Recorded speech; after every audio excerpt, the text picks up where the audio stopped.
आज से 800 साल पहले चंगेज खान नाम का खौफ इतना था कि बड़े बड़े शक्तिशाली साम्राज्य के सम्राट उसका नाम सुनकर ही कांपने लगते थे। इस वीडियो में आप चंगेज खान के बारे में 18 ऐसी बातें जानेंगे जो आपको हैरान कर देगी।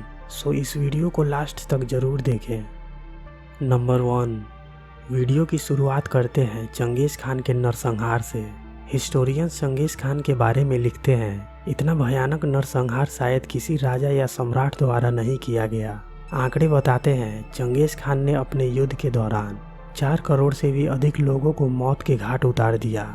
चंगेज खान द्वारा किए गए कत्लेआम के कारण कई शहर, बस्तियां और कस्बे जंगलों में तब्दील हो गए।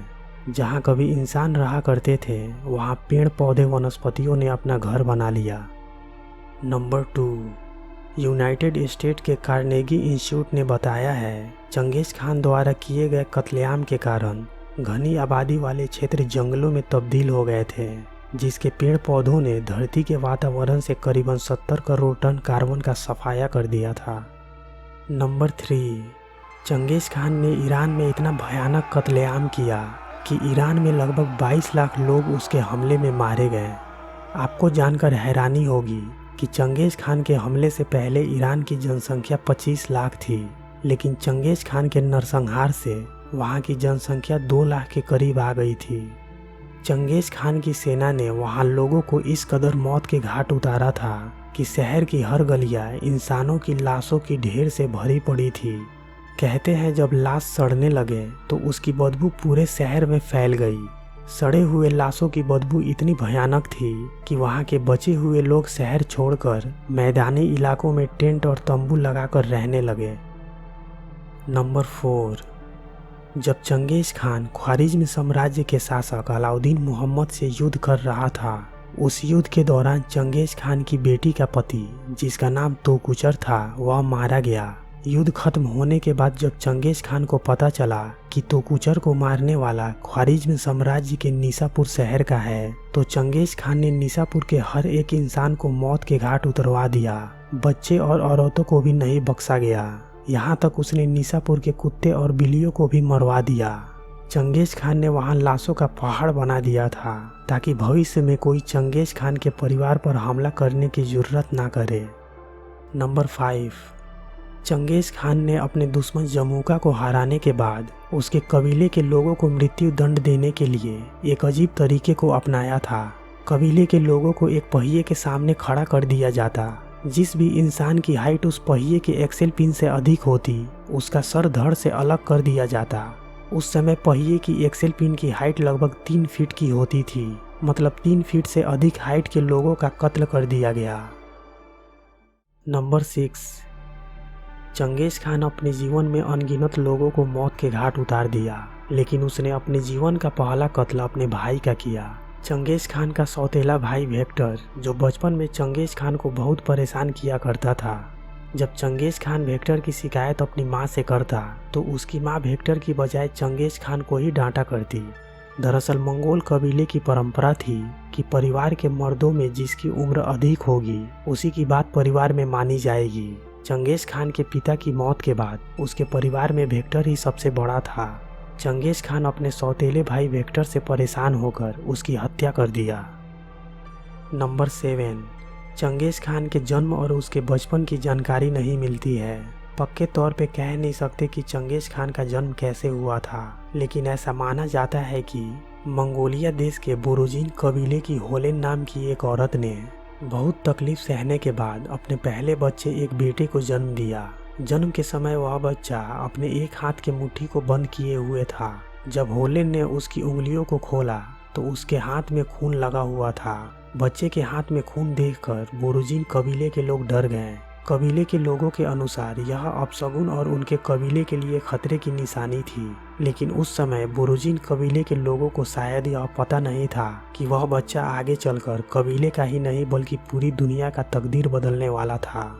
होलेन के पति का नाम येसुगी था। येसुगी ने अपने बच्चे का नाम तेमुजिन रखा। नंबर 8, तेमुजिन जब अपनी माँ के गर्भ में था तभी उसके पिता येसुगी अपने कबीले के कुछ लोगों के साथ एक जंग लड़ने चला गया था। उस जंग में येसुगी तेमुजिन उगे नाम के एक योद्धा से लड़ा और उसकी हत्या कर दिया। जंग खत्म होने के बाद येसुगी जब अपने घर आया तो उसने अपने बच्चे का नाम तेमुजिन रखने का फैसला किया और उसने अपने बेटे का नाम तेमुजिन रखा, जो आगे चलकर पूरी दुनिया में चंगेज खान के नाम से मशहूर हुआ। नंबर 9। भले ही चंगेज खान ने दुनिया का सबसे बड़ा साम्राज्य खड़ा किया, लेकिन चंगेज खान का बचपन इतना भी आसान नहीं था। तेमुजिन के पिता येसुगी की 2 पत्नियां और 7 बच्चे थे, जिनमें एक तेमुजिन था। येसुगी और उसका परिवार एक कबीले के संरक्षण में था, लेकिन येसुगी के मौत के बाद उस कबीले के सरदार ने उसके परिवार की देखरेख से मना कर दिया। येसुगी के मौत के बाद उसके परिवार की जिम्मेवारी उसकी पत्नी होलेन, जो तेमुजिन की मां थी, उस पर आ गई। होलेन बड़ी मुश्किल से अपने परिवार का गुजारा करने लगी। खाने के लिए होलेन रोज नदी किनारे शिकार ढूंढती और अपने बच्चों का पेट भरती।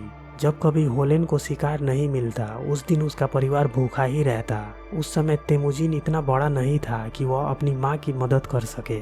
तेमुजिन का बचपन काफ़ी कठिनाइयों में गुजरा, लेकिन शायद उसके बचपन की कठिनाइयों और मुश्किल हालातों ने ही उसे एक ऐसा इंसान बनाया जिसने दुनिया का सबसे बड़ा साम्राज्य खड़ा किया।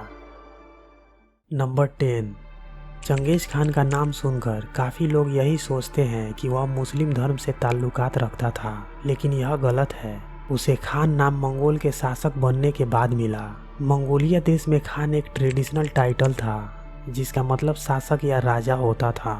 हिस्टोरियंस के अनुसार चंगेज खान तेंगरी धर्म को मानता था, जो पुराना मध्य एशियाई धर्म था। उस समय इस धर्म को मानने वाले लोग ज़्यादातर तुर्क और मंगोल में होते थे। टोटरम, ओझा प्रथा और पूर्वजों की सेवा में इस धर्म के लोगों का ज़्यादा विश्वास था। आज भी मध्य एशिया और उत्तरी एशिया जैसे जगहों पर तेंगरी धर्म को मानने वाले लोग रहते हैं। नंबर 11। हिस्टोरियंस की माने तो चंगेज खान की 100 पत्नियां थीं, जिनसे चंगेज खान के 200 बेटे हुए। लेकिन ऐसा कहा जाता है कि चंगेज खान ने अनगिनत औरतों के साथ संबंध बनाया था। कहते हैं युद्ध जीतने के बाद चंगेज खान हारे हुए राज्य की सुंदर औरतों को अपने हरम में रख लेता था और बाकी औरतों को मार डालता था। Number 12। American journal of human genetics में एक स्टडी से यह पता चला है कि चंगेज खान का डीएनए आज लगभग 1 करोड़ 60 लाख पुरुषों में मौजूद है। एक रिसर्च से यह पता चला है कि मंगोलिया देश में रहने वाले 8% पुरुषों के वाई क्रोमोसोम के अंदर एक ऐसा निशान मौजूद है, जिससे पता चलता है कि वह चंगेज खान के खानदान से संबंध रखता है। इस रिसर्च के आधार पर बताया गया है कि दुनिया के पुरुषों की कुल संख्या का 0.5% यानी 1 करोड़ 60 लाख पुरुष चंगेज खान के खानदान से संबंध रखते हैं। इसका मतलब है कि दुनिया के हर 200 पुरुषों में से लगभग 1 पुरुष चंगेज खान का वंशज हो सकता है। नंबर 13। चंगेज खान ने दुनिया का सबसे बड़ा साम्राज्य खड़ा किया था, जिसके लिए उसने कई लड़ाइयाँ लड़ी, बहुत से युद्ध किए और उन सब में वह सफल भी रहा। बड़े साम्राज्य को जीतना उसके लिए इतना भी आसान नहीं था। चंगेज खान यह समझ चुका था कि शक्तिशाली राज्यों को जीतने के लिए कुछ अलग नीति अपनानी होगी। आमतौर पर किसी युद्ध अभियान में जाने के लिए सैनिक अपने साथ तलवार, भाला और खाने के सामान को ले जाया करते थे, लेकिन चंगेज खान के सैनिक किसी भी युद्ध अभियान पर जाने के लिए सिर्फ तलवार और भाले को ही अपने साथ रखा करते थे। वे खाने और दूसरी जरूरत के सामानों के लिए रास्ते में छोटे छोटे गांवों को लूटा करते थे। किसी युद्ध अभियान में जाने के लिए सैनिकों को मीलों दूरी तय करना होता था, जिसमें कई दिन लग जाते थे। चंगेज खान के सैनिक खाने और ज़रूरत के सामानों को अपने साथ इसलिए नहीं ले जाते थे कि सफ़र के लिए जितना कम वजन होगा उतना ही वे कम समय में अपने दुश्मन राज्य पर उनकी सोच से पहले आक्रमण कर सकेंगे। नंबर 14।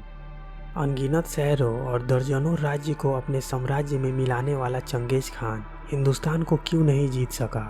चंगेज खान हिंदुस्तान को क्यों नहीं जीत पाया, इसकी असली वजह बहुत कम लोग ही जानते हैं। ख्वारिज्म साम्राज्य को जीतने के बाद चंगेज खान का इरादा था कि वह उत्तरी भारत को जीतते हुए असम के रास्ते चीन होते हुए मंगोल चला जाएगा। अपने इस इरादे को पूरा करने के लिए चंगेज खान ने भारत पर हमला किया। चंगेज खान अपनी सेना के साथ भारत के उत्तर पश्चिम इलाके तक ही पहुंच पाया था कि अचानक उसके सैनिकों का तबीयत बिगड़ने लगा। चंगेज खान के सैनिक बीमार पड़ने लगे। दरअसल हिंदुस्तान की भीषण गर्मी चंगेज खान की सेना झेल नहीं पाई और उनकी तबीयत बिगड़ने लगी। ना चाहते हुए भी चंगेज खान को हिंदुस्तान जीतने के अपने इरादे को छोड़ना पड़ा। चंगेज खान अपनी सेना के साथ वापस लौट गया। नंबर 15। भले ही चंगेज खान दुनिया का सबसे बड़ा हत्यारा हो, लेकिन उसके अंदर धर्म को लेकर बिल्कुल भी कट्टरपन नहीं था। चंगेज खान अच्छे से यह समझता था कि उसके लोग जितने आज़ादी से रहेंगे उतना ही उनके आपस में लड़ने की संभावना कम रहेगी और वे उसके लिए हमेशा लड़ने को तैयार रहेंगे। यही कारण था कि चंगेज खान अपने लोगों को धार्मिक आज़ादी दे रखी थी। नंबर 16। चंगेज खान का डेथ कैसे हुआ। कहते हैं सन 1227 में चंगेज खान अपनी सेना के साथ तंगुट साम्राज्य जीतने निकला। उस समय चंगेज खान का उम्र लगभग 65 वर्ष का था। कहा जाता है उस युद्ध के दौरान चंगेज खान का घोड़ा दूसरे घोड़े से टकरा गया और चंगेज खान को अपने पीठ से नीचे गिरा दिया। घोड़े से गिरने की वजह से उसे बहुत चोटें आई और वह कई दिनों तक बिस्तर से उठ भी नहीं पाया। चोट के कारण चंगेज खान इतना बीमार हो गया कि वह कभी ठीक ही नहीं हो पाया। 25 अगस्त 1227 को चंगेज खान का डेथ हो गया। नंबर 17। डेथ के बाद चंगेज खान को कहां और कैसे दफनाया गया था वह आज तक कोई नहीं जान सका है। आज दुनिया भर में इतिहास के कई बादशाह और सुल्तानों के मकबरे मौजूद हैं। मकबरों को इसलिए बनाया जाता था ताकि भविष्य में लोग उन्हें हमेशा याद रखें। लेकिन चंगेज खान ऐसा नहीं चाहता था कि मरने के बाद लोग उसे याद रखें। चंगेज खान चाहता था मरने के बाद लोग उसे याद ना रखें। मरने से पहले चंगेज खान ने अपने साथियों को यह हुक्म दिया था कि मौत के बाद उसे ऐसी गुमनाम जगह दफन करें जिसके बारे में कभी किसी को पता ना चल सके। लगभग 800 साल बीत चुके हैं। कई हिस्टोरियंस ने ढूंढने की कोशिश की, लेकिन आज तक यह पता नहीं चल सका है कि चंगेज खान को कहां दफन किया गया था। कहते हैं जहां चंगेज खान को दफन किया गया वहां 1000 घोड़ों को दौड़ाया गया ताकि कोई निशान मौजूद ना रहे। नंबर 18। चंगेज खान का साम्राज्य मॉस्को से लेकर बीजिंग तक 3 करोड़ वर्ग किलोमीटर में फैला था, जो अलेक्जेंडर द ग्रेट सिकंदर के साम्राज्य से बड़ा था। वीडियो अच्छी लगी हो तो वीडियो को लाइक और शेयर करें और ऐसे ही हिस्ट्री से जुड़ी इंटरेस्टिंग वीडियो देखने के लिए चैनल को सब्सक्राइब जरूर कर लें।